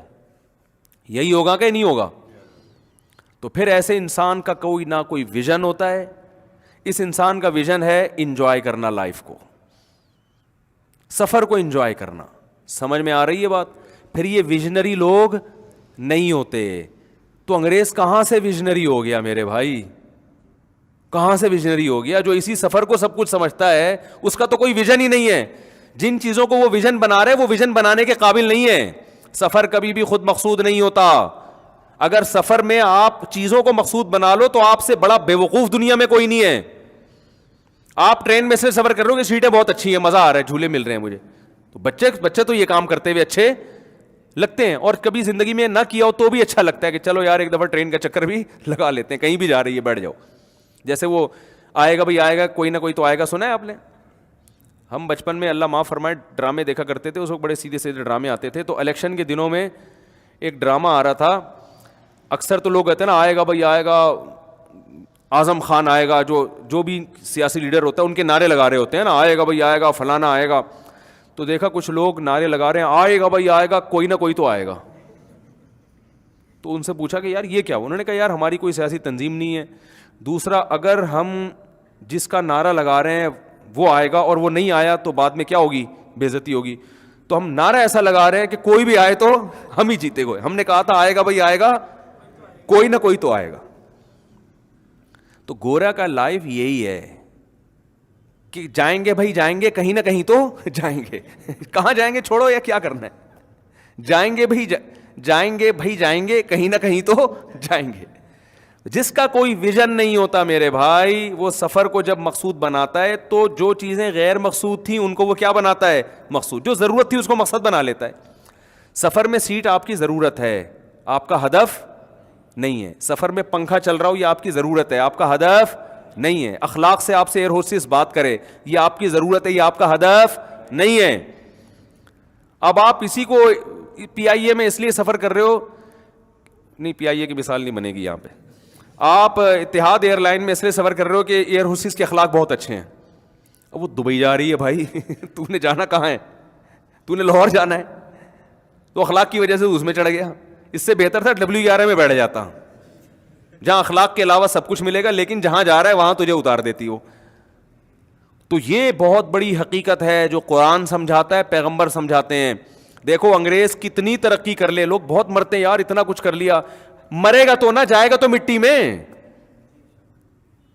وہ سائنٹسٹ جس نے چاند پہ قدم رکھا, نیل آرم اسٹرانگ, وہ بھی کہاں ہیں آج کل؟ تو اس حقیقت سے کیوں آنکھیں چراتے ہو بھائی؟ اس دنیا کا انجام بھی مٹی, انسان ترقی جتنی بھی کر لے انجام مٹی ہے. تو یہ تو خدا پہ بہت بڑا الزام ہے کہ اتنا کچھ کر رہا ہے انسان, اس کا رزلٹ زیرو آ رہا ہے. یہ تو خدا پہ الزام ہے کہ پیدا کر کے بھائی ایسے ہی چھوڑ دیا جاؤ, مر کے مٹی ہو کے ختم ہو جاؤ, کوئی مقصد ہی نہیں ہے. تو اللہ کہتے ہیں یہ تو میرے اوپر الزام لگا رہے ہو تم لوگ کہ میں نے تمہیں کسی خاص ہدف کے لیے پیدا ہی نہیں کیا, بس پیدا کر کے چھوڑ دیا, لائف کو انجوائے کرو, مزے اڑاؤ, مر جاؤ, ختم. انسان میں جانوروں میں فرق ہے بھائی, جانور انسان کے لیے پیدا ہوئے ہیں, انسان کو کوئی بڑا ہدف دیا گیا ہے جو گورے کے پاس نہیں ہے. جب نہیں ہے تو وہ لائف اسٹائل, لائف گزارنی کہاں ہے, کس سمت میں چلنا ہے, یہ اس کے پاس وہ تعین کر ہی نہیں سکتا ہے.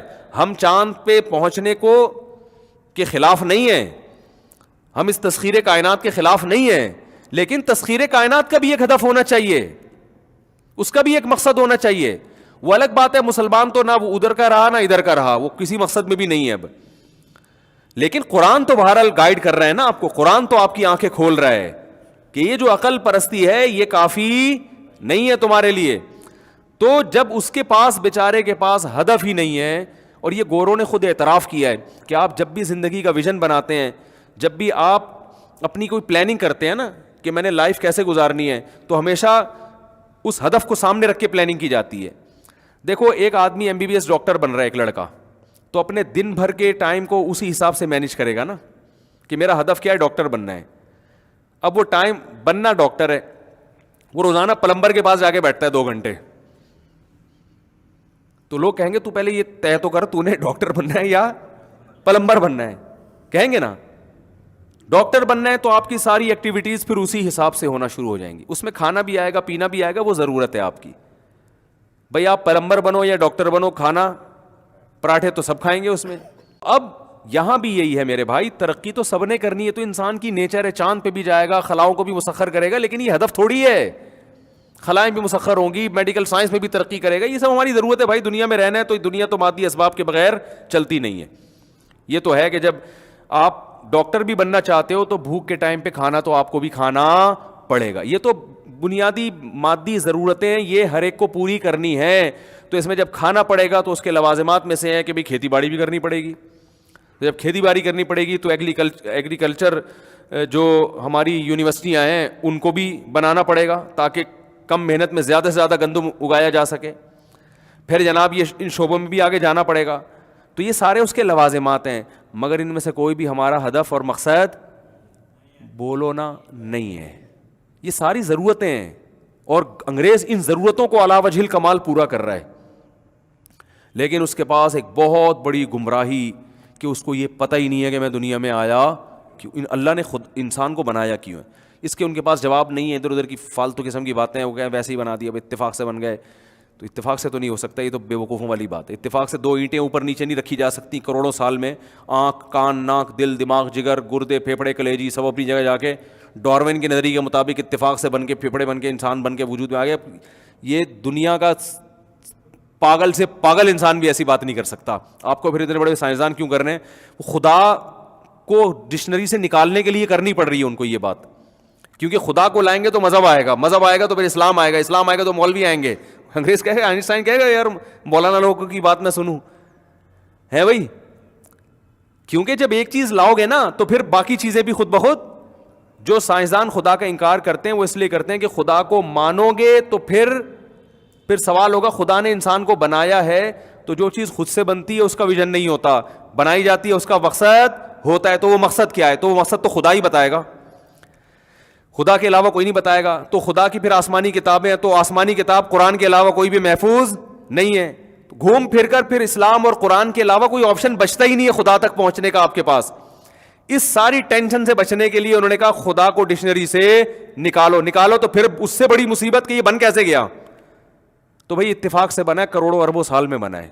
ارے اربوں سال میں بنا ہوتا تو ایک جنس بنی ہوتی نا, عورت الگ بن رہی ہے, مرد الگ بن رہا ہے, دونوں کا ملاپ ہو رہا ہے, اسے بچے پیدا ہو رہے ہیں.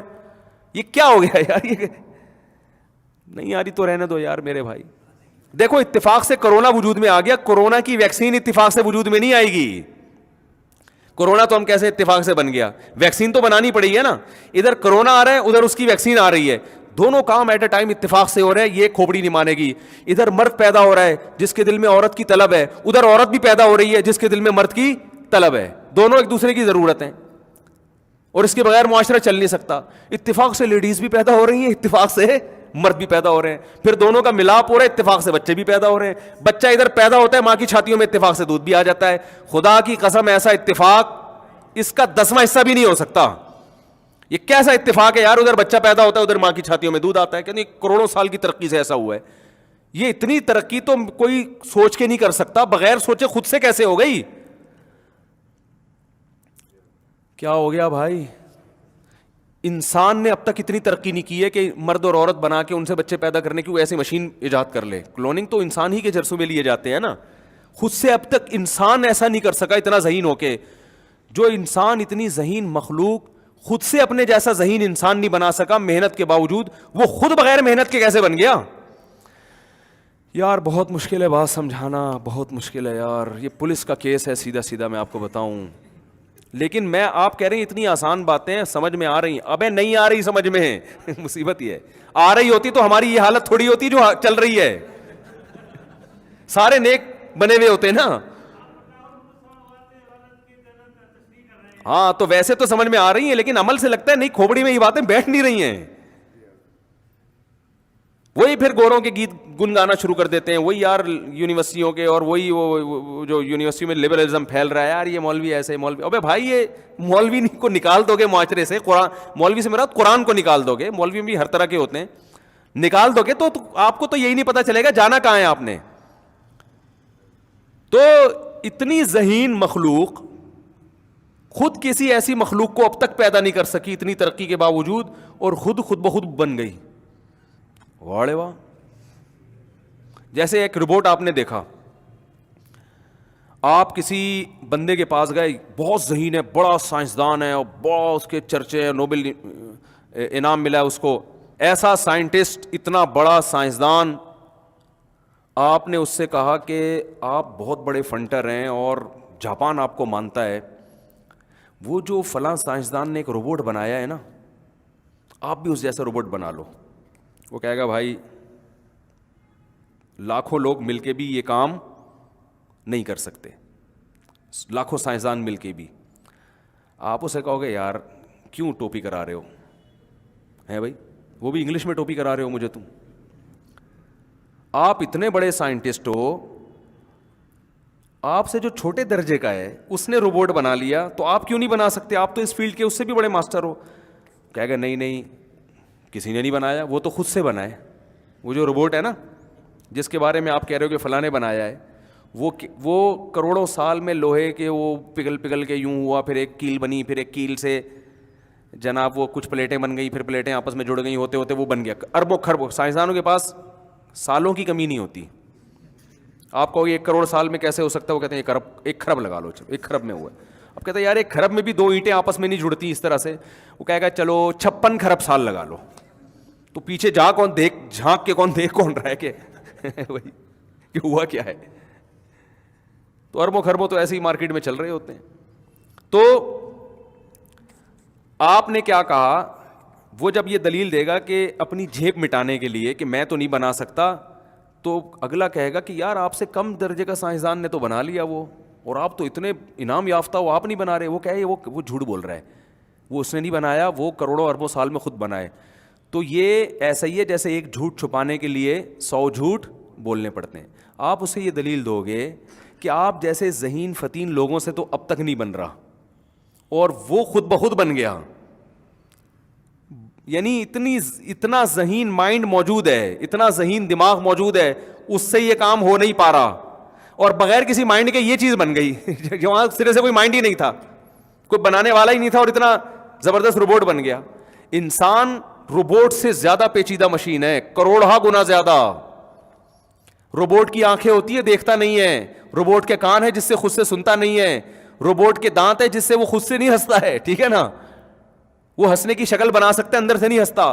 انسان ایسی مخلوق اللہ نے بنائی ہے جو فجعلناہ سمیعا بصیرا. اللہ فرماتے ہیں ماں کے پیٹ میں 9 مہینے کے لیے ایک پانی جاتا ہے, 9 مہینے میں انا خلقنا الانسان من نطفۃ امشاج, پانی تھا پانی, اور 9 مہینے بعد فجعلناہ سمیعا بصیرا, سنتا اور دیکھتا بنا دیا ہم نے اس کو. ایسے سافٹ ویئر ماں کے پیٹ میں آٹومیٹیکلی انسٹال ہو گئے ہو کروڑوں سال کی خود بخود. او بھائی نہیں ہوتا ایسے, یہ پاگل پنے والی باتیں ہیں. اس پہ کتنے ہی سائنسدانوں کے حوالے پہ لوگ لبرل لوگ نا پیش کر رہے ہوتے ہیں, وہ ڈاروین نے صفحہ نمبر کتاب کے فلاں یہ لکھا ہے اور اس پہ یہ دلیل پیش کی ہے. بھائی جان یہ دلیلیں ساری بکریوں کو کھلا دو, جس کے دماغ میں تھوڑی سی بھی کھوپڑی ہوگی وہ ان دلائل سے متاثر نہیں ہوگا. وہ کہے گا پاگلوں والی باتیں ہیں, تو خود بن گیا اور اتنا ذہین بن گیا, اتنا ذہین بن گیا کہ تو ایسی چیزیں نہیں بنا پا رہا ہے, اور خود سے تو بغیر کسی مائنڈ کے بن گیا. یعنی اتنے ذہین مائنڈ ہوتے ہوئے اس کا 10واں حصہ بھی نہیں بن پا رہا ہے, اور جو اتنا ذہین مائنڈ ہے وہ بغیر کسی مائنڈ کے خود ہی بن گیا. تو اس پہ سائنسدان مائنڈ کرتے ہیں, پھر ایسی باتوں پہ وہ کیا کرتے ہیں, مائنڈ کرتے ہیں. تو وہ لوگ کہتے ہیں آپ سائنسدانوں کی توہین کر رہے ہیں, آپ خدا کی توہین کر رہے ہو. جو اس کے وجود کی سب سے بڑی دلیل تھی آپ نے اسی کا انکار کر دیا.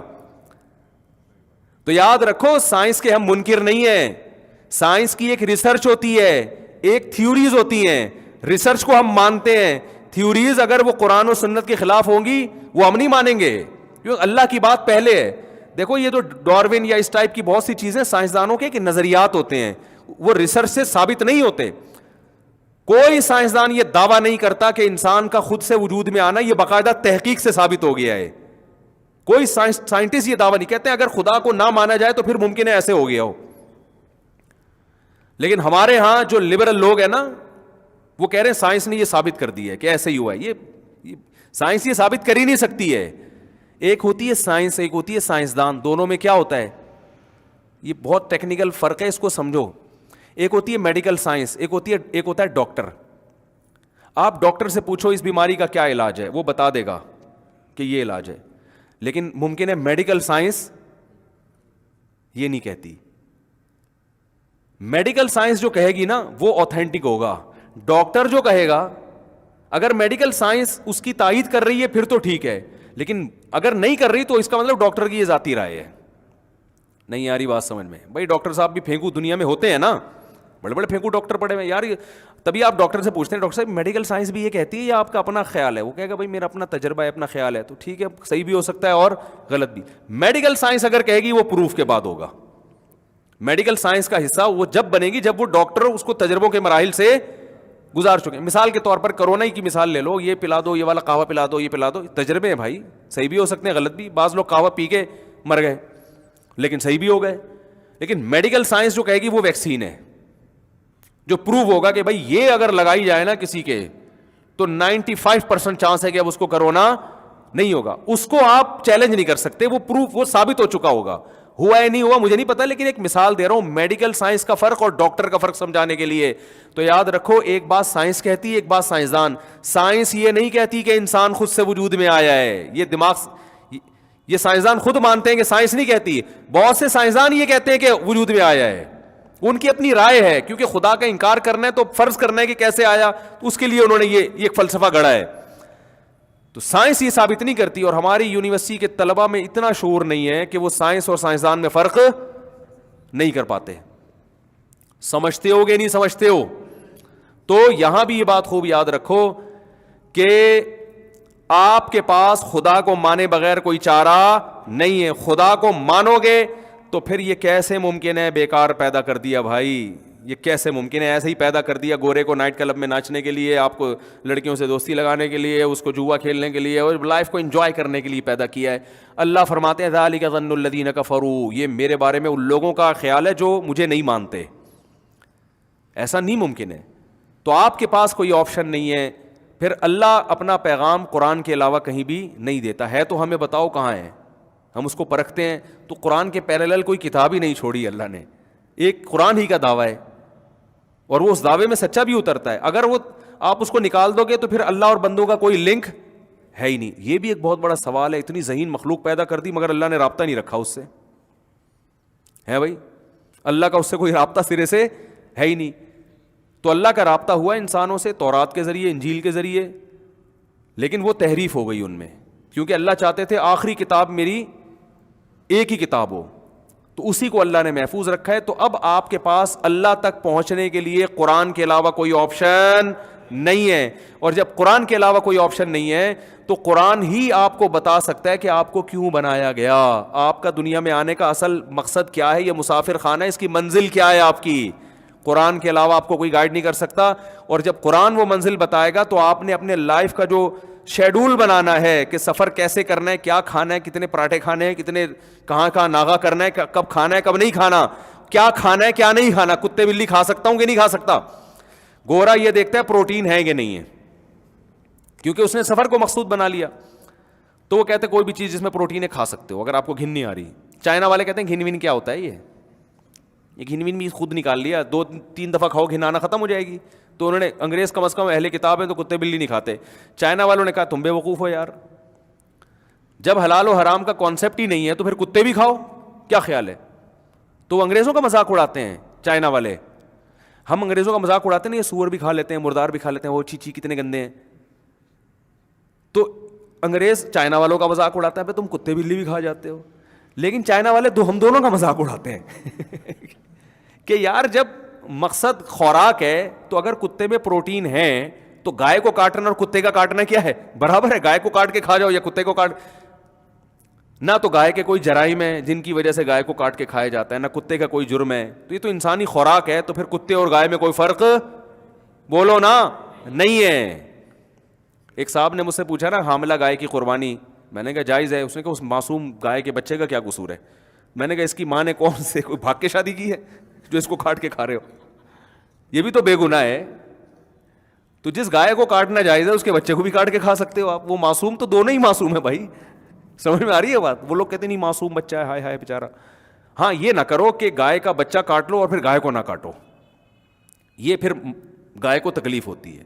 تو معصوم جانور کو بلا وجہ ایسی تکلیف دینا جس میں اذیت بہت ہو اور آپ کا فائدہ بہت کم ہے. آپ کو تھوڑا سا گوشت مل جائے گا لیکن اس بیچاری بھینس کی، تبھی علماء نے منع کیا، اس کو ناجائز قرار دیا ہے کہ جس گائے یا بھینس کا چھوٹا بچہ ہو نا، تو علماء نے اس کی اجازت نہیں دی ہے کہ آپ اس کے بچے کو ماں سے جدا کر دیں بیچنے میں بھی، کیونکہ بہت زیادہ تکلیف ہوتی ہے جانور کو اس میں، اور اس میں آپ کا کوئی بڑا فائدہ بھی نہیں ہے. تو اس لیے دونوں کو کاٹو یا دونوں کو چھوڑ دو. سمجھ رہے ہیں کہ نہیں سمجھ رہے ہیں؟ خیر، تو چائنا والے ان کا مذاق اڑا رہے ہیں، ان کا مذاق اڑا رہے ہیں. قرآن فیصلہ کرے گا بھائی. اچھا ہندو تینوں کا مذاق اڑاتے ہیں. ہندو کہتے ہیں اس جانور نے کچھ ظلم کیا نہیں ہے تو کاٹ کے کیوں کھا رہے ہو؟ جتنا تمہیں زندہ رہنے کا حق ہے انہیں بھی اتنا زندہ رہنے کا حق ہے، لہٰذا سبزیاں کھاؤ. وہ یہی کہتے ہیں ویجیٹیرین بنو، ان کی اپنی دلیل ہے. قرآن فیصلہ کرتا ہے.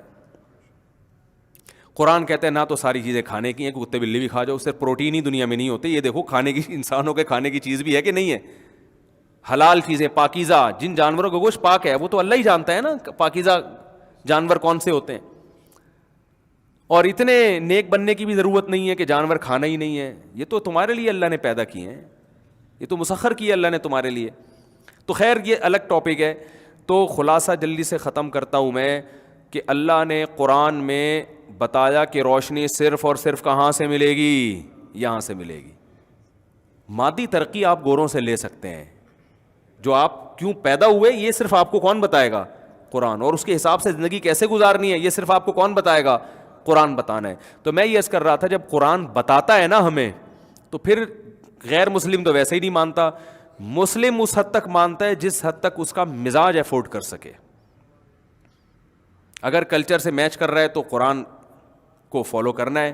کلچر اجازت نہیں دے رہا تو پھر اپنی عقل استعمال کرنا شروع کر دیتے ہیں. تو اس لیے اللہ نے فرمایا وَلَا يَزَالُونَ مُخْتَلِفِينَ. اے نبی آپ کا کام دعوت دینا، اپنی بات پہنچا دینا ہے. سب لوگ آپ کی بات نہیں مانیں گے، کوئی کلچر کے پیچھے چلیں گے. غیر مسلم کافر جو ہندو گھرانے میں پیدا ہوا وہ کہے گا میرے ابا اماں ہندو تھے تو میں ہندو ہی مذہب میں رہوں گا. جو عیسائی تھے اکثر وہ یہ کہتے ہیں ہم تو عیسائی رہیں گے.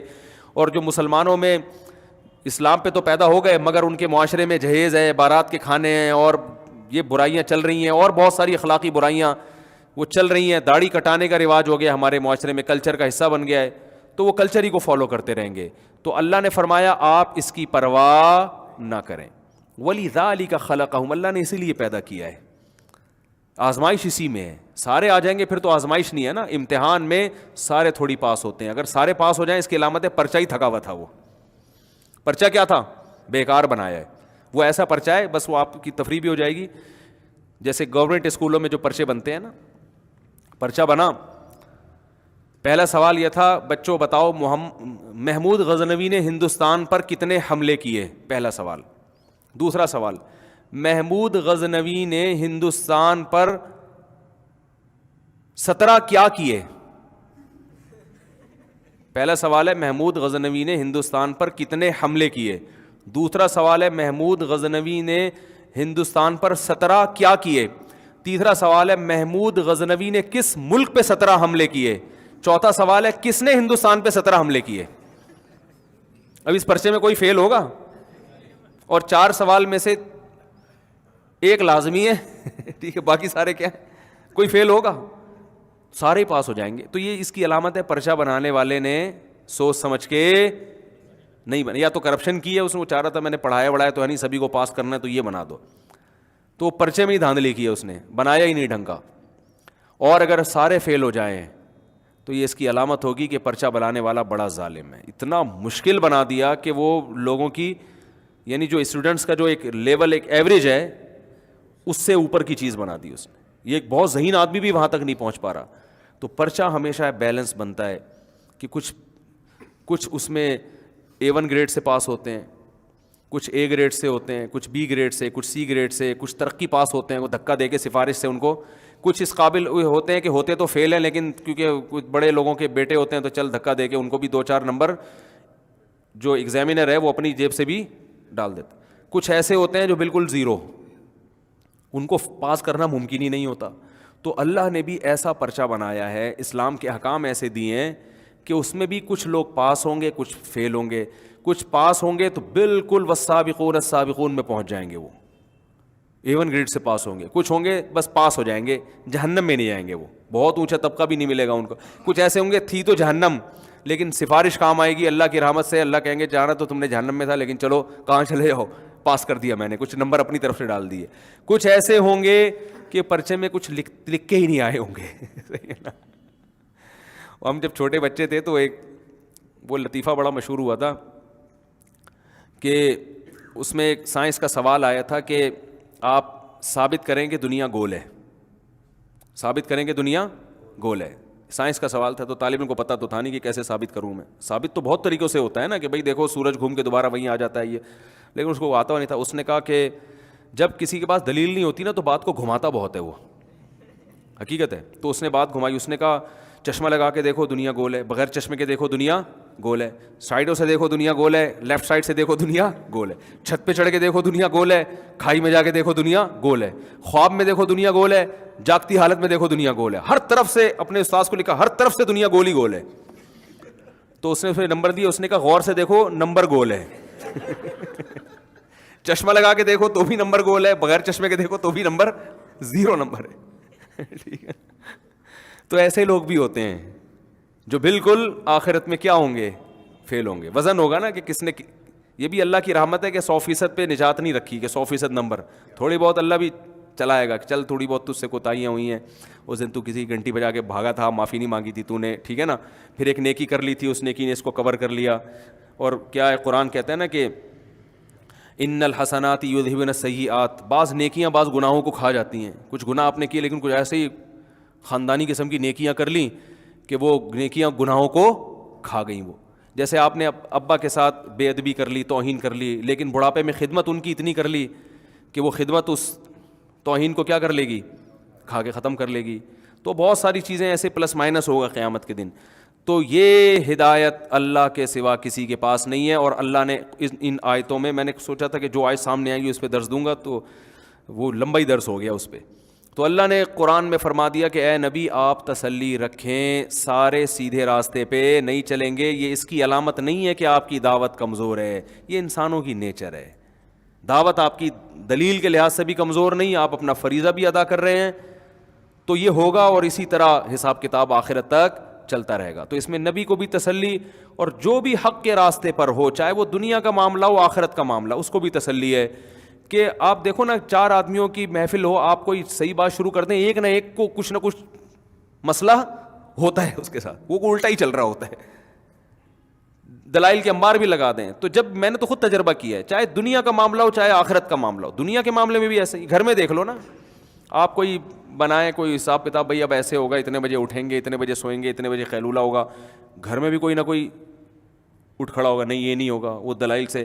تو ہر جگہ بحث ہی ہو رہی ہے, ہر جگہ بحث بحث بحث. تو اس سے اہل حق مایوس ہونے لگتے ہیں, یار کوئی بات سمجھتا ہے نہیں, پولیس بلواؤ تو بھی نہیں سمجھتا بات. تو اللہ فرماتے ہیں نہیں سمجھے گا, اس فکر کو چھوڑ دو کہ سارے انسان کے بچے بن جائیں گے. تم خود انسان کے بچے بنو اور اپنی بات کو آسان طریقے سے پہنچا دو. جس کو ہدایت مقدر میں ہوگی مل جائے گی, نہیں ملنی ہوگی نہیں ملے گی. تو مایوس نہیں ہونا چاہیے, کام میں لگے رہنا چاہیے. اللہ تعالی ہم سب کو سمجھنے کی, عمل کی توفیق عطا فرمائے. وما علینا الا البلاغ.